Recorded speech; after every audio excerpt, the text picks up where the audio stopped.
કામી પ્રથા નાબૂદ કરવાનો વિચાર આવ્યો. આમ પુસ્તકના વાંચનથી વિશ્વમાં ક્રાંતિ થઈ શકે તો વ્યક્તિમાં તો ક્રાંતિ ને શાંતિ જેવા ફેરફાર ચોક્કસ થઈ શકે. યોગીજી મહારાજ દ્રષ્ટાંત આપતા કે સિંહનું એક નાનકડું બચ્ચું સિંહના ટોળાથી છૂટું પડી ગયું ને ઘેટામાં ભળી ગયું. પોતાને લીડીઓ માની બેઠું, બે કરવા લાગ્યું. સિંહ જોઈને ગભરાવા લાગ્યું, ભાગવા લાગ્યું. પણ સિંહે જ્યારે પરિચય કરાવ્યો કે તું કોણ છે, કહત્વમ અસી કુતા આયાતઃ, you are not sheep but you are lion, તો બળ પ્રગટી ગયું ને ત્રાડ પાડીને ઘેટાઓને ભગાવા લાગ્યું. આમ આપણી ભૂલાયેલી ઓળખાણને યાદ કરાવવાનું કામ સદવાંચન કરે છે. આજે ચોતરફ વાક્યો સાંભળવા મળે છે, હું ના કરી શકું, મારાથી ના થાય, મને યાદ ના રહે, હું વહેલા ઉઠી ના શકું, હું આવું અંગ્રેજી બોલી ના શકું, હું વ્યસન છોડી ના શકું, આ ખાધા વગર કે પીધા વગર મારાથી બિલકુલ ન રહેવાય, હું શારીરિક રીતે નબળો છું, બૌદ્ધિક રીતે મંદ છું, આર્થિક રીતે સામાન્ય છું, સામાજિક રીતે પછાત છું અને માનસિક રીતે માય કાંગલો છું, એટલે મારાથી આ કેવી રીતે થાય? આ નકારાત્મક વિચારો કાઢવાનું કામ સદવાંચન કરી શકે છે. ટોની સુઝાન નામે એક લેખકે પુસ્તક લખ્યું છે, making the most of your mind. તેમાં લખે છે, આપણા મગજમાં 10 અબજ ન્યુરોન્સ હોય છે. એકડા પાછળ 1 કરોડ કિલોમીટર સુધી શૂન્ય ટાઈપ કરીએ એટલા જોડાણ મગજમાં હોય છે. 1 સેકન્ડમાં 10 લાખ રાસાયણિક પ્રક્રિયા આપણા મગજમાં થાય છે. 2 લાખ માઇલનું તો વાયરિંગ મગજમાં છે. જો મગજનો પૂરેપૂરો ઉપયોગ થાય તો મારું તમારું મગજ 1 સેકન્ડમાં 7098 પાના યાદ રાખી શકે તેમ છે.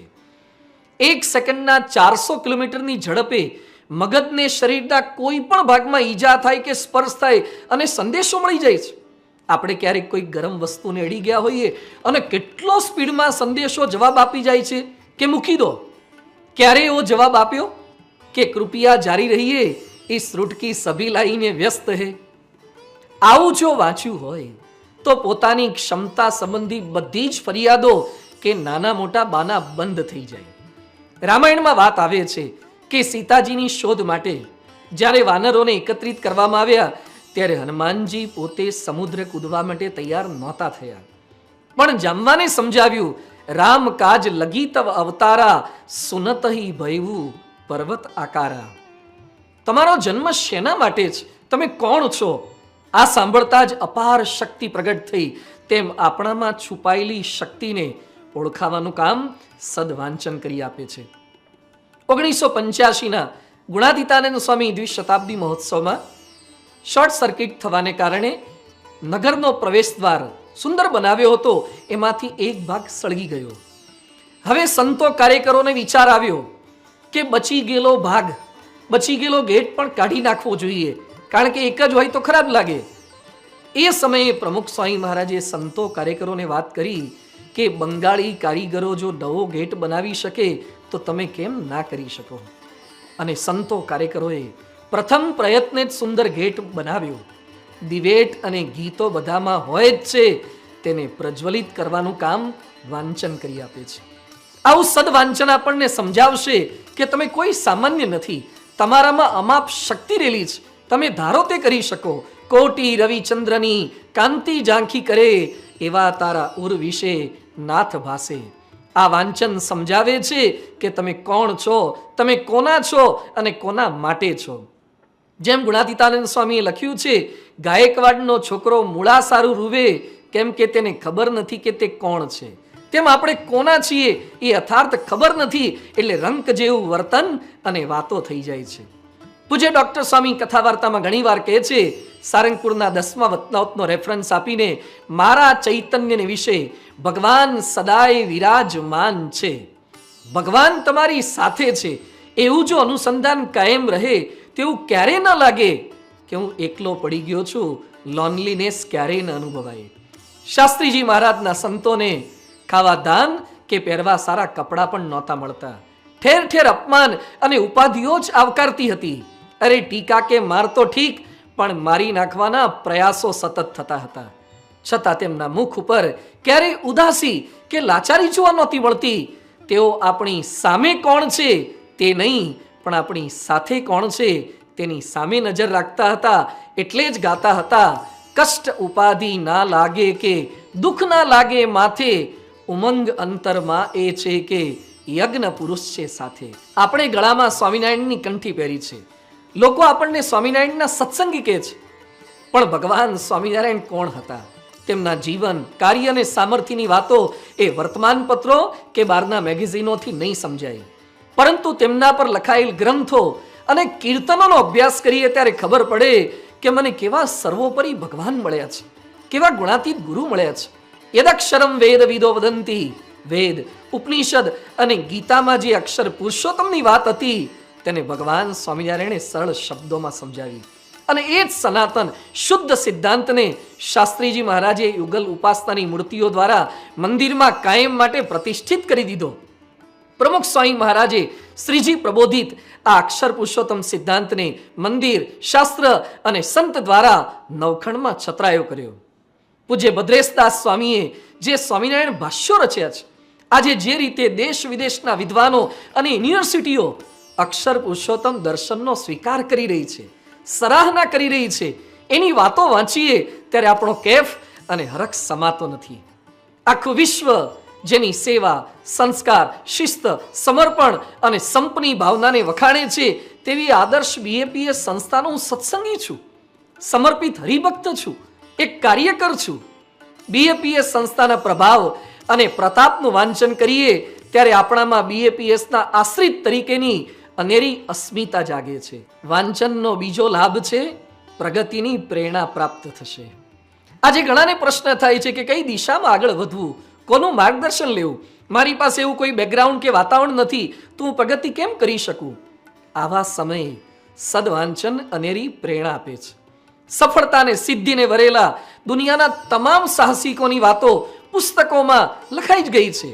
તેઓ જે રીતે વામનમાંથી વિરાટ બન્યા, બીજમાંથી વટવૃક્ષ બન્યા, તેના પ્રસંગો છપાઈ જ ગયા છે. જરૂર છે ફક્ત તેના વાંચનની. તેમની સફળતાના મૂળમાં પણ સારું વાંચન જ હતું.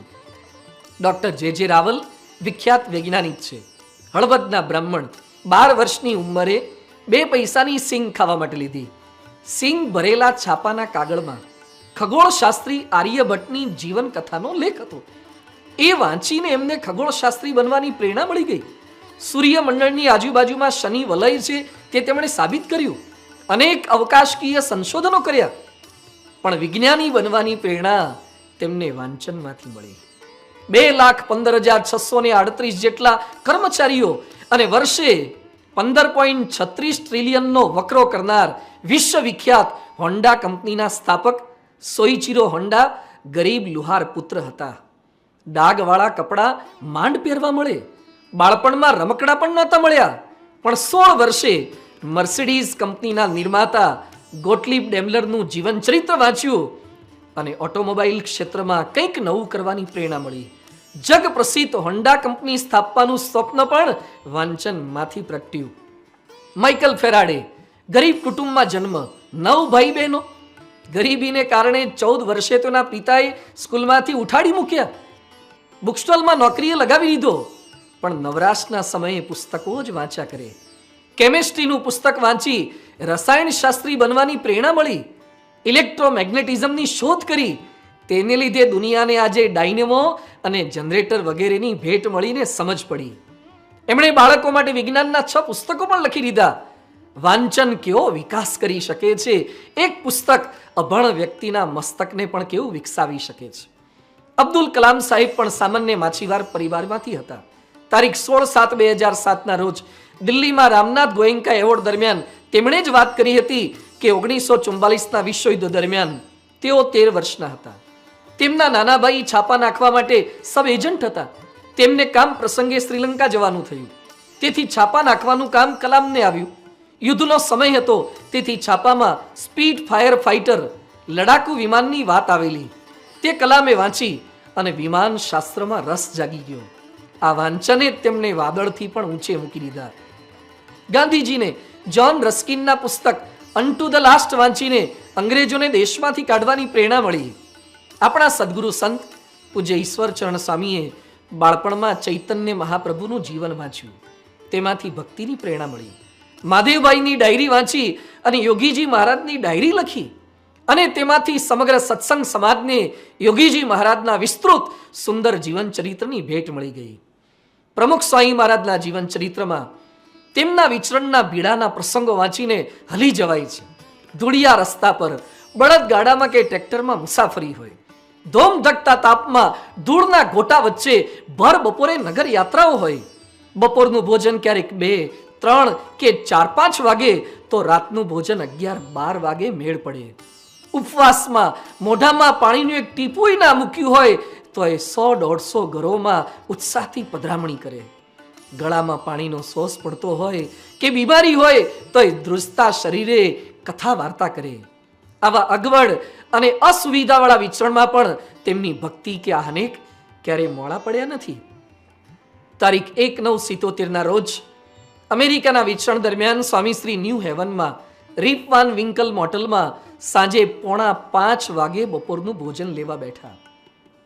આટલા મોડા ભોજન બાદ 61 નંબરની રૂમમાં સુવાને બદલે કહે, હજી બપોરની કથા બાકી છે. અરે ભાઈ, 5:15 બપોરની કથા, 5:15 વાગે બપોરની કથા વંચાવી અને પછી અલ્પ આરામ કર્યો ના કર્યો અને સાંજના વિચરણ માટે તો તૈયાર થઈ ગયા. વિપરીત સંજોગોમાં પણ કથાનો તેમનો આવો ઈશક જોઈ આપણને સેજે કથા વાર્તા સાંભળવાની પ્રેરણા મળી જાય છે. ઘણા કહે, મને ઊંઘ ના આવે અને ચોપડી હાથમાં લઉં અને ઊંઘ તરત આવી જાય છે. ભાઈ, એ તો કઈ લાભ છે? સુવડાવે ગ્રંથ નથી, પણ ઘોર નિંદ્રામાંથી